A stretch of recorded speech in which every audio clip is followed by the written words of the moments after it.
Well, hello, everyone. Here we are, another episode of HR Office Hours.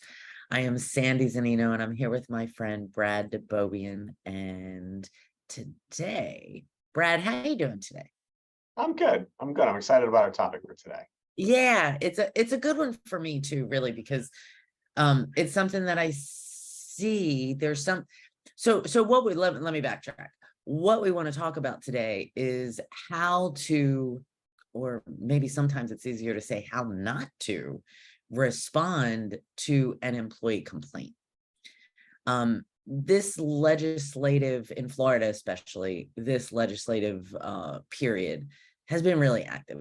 Florida has a lot of things going on. There's the new E-Verify law.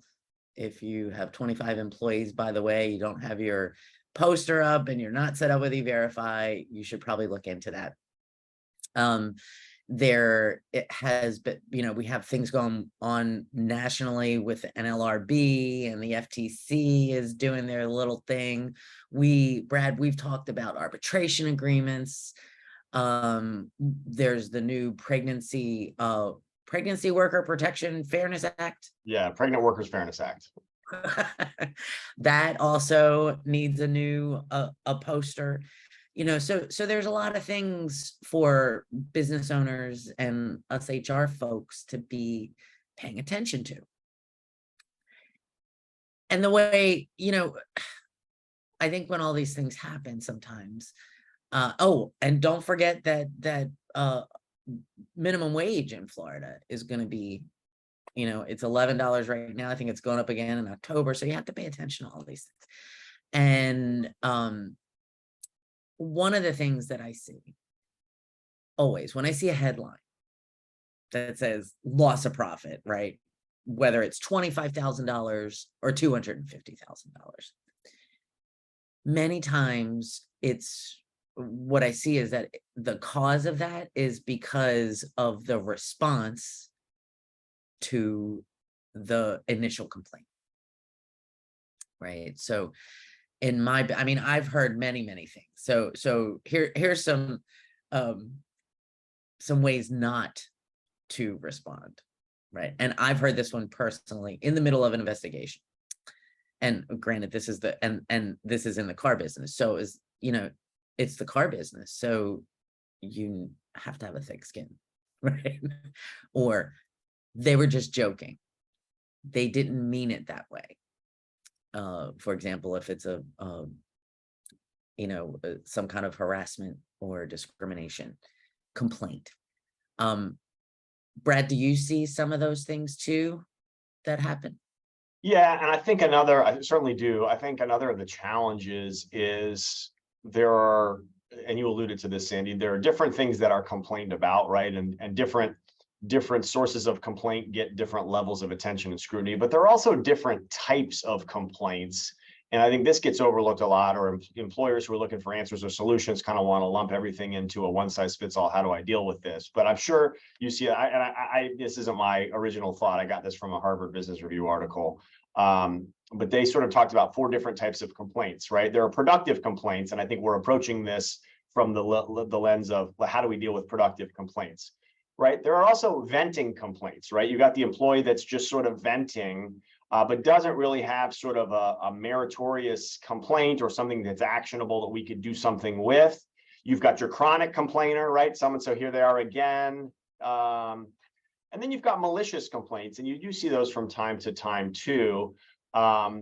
And so I think another challenge for employers is, right, again, there's no one size fits all for dealing with or responding to complaints, particularly when not only are there a wide variety of things that might be the subject of complaints, but you've got these different personality types and motivations for the complainant, all of which sort of warrant a little bit of a different handling and response in terms of, are we really giving this person the time of day and hearing? I mean, everybody wants to be heard, and certainly that's, first and foremost, what we want to provide is a judgment-free forum for a person to speak their mind. But sort of where we go with it from there, it's going to depend a lot on the situation and what a really competent HR or operations managers read on the situation is, and how to diffuse a bomb, right? I mean, I think a lot of the problems that we encounter are You know, they're little bombs is how I think of them. And we need, you know, and there's some certain people get in there and they just whack it and the whole thing blows up. And now we got a much bigger problem. And then others can kind of skillfully dismantle or disarm the bomb. And,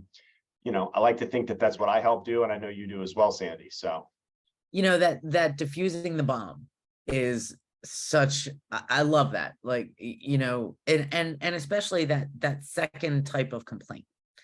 I've heard that on the ground, when I'm on the ground, you know, working with a company, 8 out of 10 times complaints are employees that want to be heard, right? And sometimes it may be that productive complaint where there really is something to do. But for me, it's always, I have to investigate that, right? So if somebody complains, if somebody is making a complaint, and that means, for me, that means I tell managers, you know, if somebody comes to you, that's a complaint. They don't have to go to HR to make a formal complaint. You have to understand what you need to do. And so the line that I've kind of given anybody that I'm coaching or working with is start off with thank you. Thank you for bringing this, you know, to our attention. We take these things seriously. And here's the policy, and these are the next steps. let me piggyback off you, because my two sort of starter bullet points were, you know, the person that's dealing with or addressing it should show interest and curiosity, which I think is exactly kind of the script that, you know, thank you, right? It shows that you're interested, you're engaged, you take the person seriously. And again, fundamentally, what does anybody in any situation want? They want to be heard, right? The disgruntled customer at the restaurant, they just want they want somebody to listen to them to complain about the bad job the server did or the bad steak that they were, you know what I'm saying? I mean, this is not employment law specific. This is humanity 101. Everybody wants to be heard or to feel like they were heard.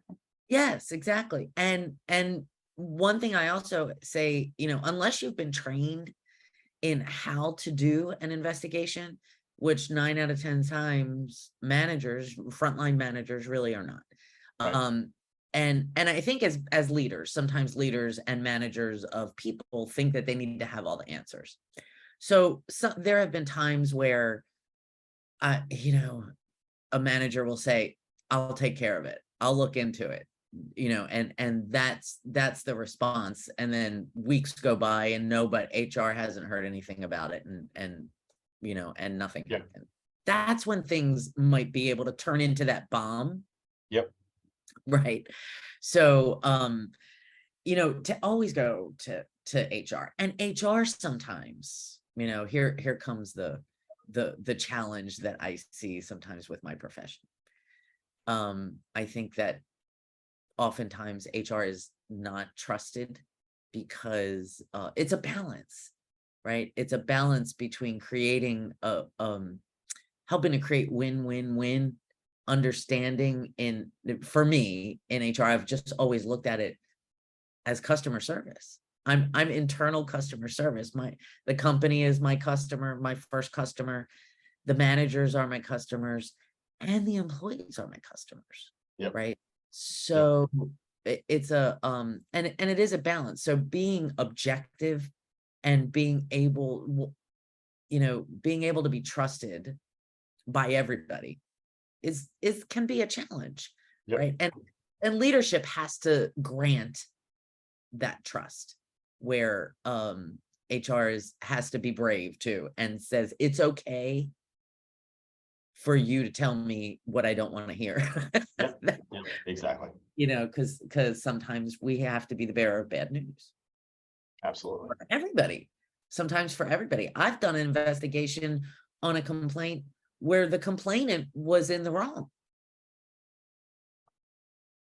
Like after I did the investigation, the policy infractions, you know, so you just know, but and we had a session on retaliation and anti-retaliation, and right, you know, that's a sticky wicket too, because it's like, well, you complained, but actually, you know, right, you're underperforming. I digress. Right. Right. But it's true though. It really is true. I see that a lot. Like it feels like suddenly it is not, probably is not suddenly that after somebody makes a complaint, there are performance issues that just haven't been addressed prior. So, you know, making sure that the complaint response is, I think, is really important, because like I said, so many times when I see headlines with loss of profit, it's due to a not diffusing the bomb, right? It's due to not doing that. I mean, and it always hurts my heart, you know, because people are working so hard to make those profits. And, you know, so that's why I do what I do. It really is why I do it, because it hurts my heart when I see that. Yep. I hear So, you loud and clear.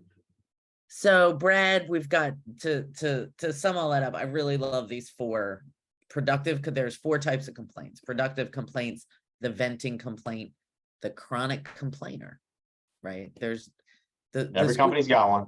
everybody, many, yes. And then the malicious complaint, right? That's this is why I think objectivity and sometimes having an outside person do an investigation, especially if it is something, if there is an egregious complaint, like if it's a big complaint, right? Having an outside, completely objective viewpoint to conduct the investigation can change the game, right? Because nobody can say, well, that's Yeah. your friend, you're working only for the company, you know. And that's a So judgment call, right? Every complaint doesn't warrant that, but certainly there are circumstances where it goes, you know what, to really put this issue to rest, you know, one way or the other, you know, to everybody's satisfaction and to inspire confidence in the process, sometimes you just have to go that route. yep, I'm in agreement. So anyway, always thank them, show interest and curiosity, take it to HR. Take your time with it. I mean, which is not an invitation to delay or put it off. Like you said, you know, the person whose complaint doesn't, you know, they don't hear crickets on it for weeks and weeks. That is a sort of festering wound, to mix my metaphors from bombs to wounds. But by the same token, you're not supposed, you don't have to have an answer for the complainant, you know, in the initial meeting, right? You Exactly. show that respect, show that interest, show that curiosity, and then you're going to look into it. And then use your tools, right? Use your resources, your HR folks, your operations folks, outside counsel, outside investigator, whatever the situation may warrant. You know, move, you know, with due diligence, but and do promptness, but you don't have to rush it, and you don't know anybody answers or, you know, commitments as to what's going to happen or what the outcome is going to be in that initial meeting or that first day or within 24 hours, right? I mean, again, rare circumstances will demand very quick action and decisions, but the vast majority of these things, you know, should be dealt with in a prompt but thoughtful and, you know, given enough time to really deal with them. You know, my rule is, you know, within 24 hours, if it's an investigation, not 24, 48 hours, something should begin, right? But Again, right. this could actually be a follow-up. Like, what should you do in an investigation? What are the steps that you should take? When I do an investigation, I have a plan. Before I talk to anybody, I have a plan. I know what I'm going to ask. And one of the things that I've learned in my years of doing this is that there is always more to the story. That's been my experience as well. The important part is finding out, Correct. right, the rest of that story. Yep. So and the interest and the curiosity, right? And there's an open-mindedness component that goes with that too, right? Again, you on some level, particularly if you're an in-house person, you know who you're dealing with on some level, but also you've got to be a little bit open-minded. You got to be objective, I think was the word you used, to allow the true story to unfold and you know, to really get at that truth, such as it is. Yeah, so maybe that'll be a follow-up. We've committed to keeping our videos to, you know, 10, 15 minutes tops, right? So I think maybe this would be a great follow-up, you know, what are the steps that you might want to take to conduct an investigation? Yep. So Brad, I wish you a happy day. As always, it is so much fun and enlightening for me always. I learn something from you every single time. I have my little notes here.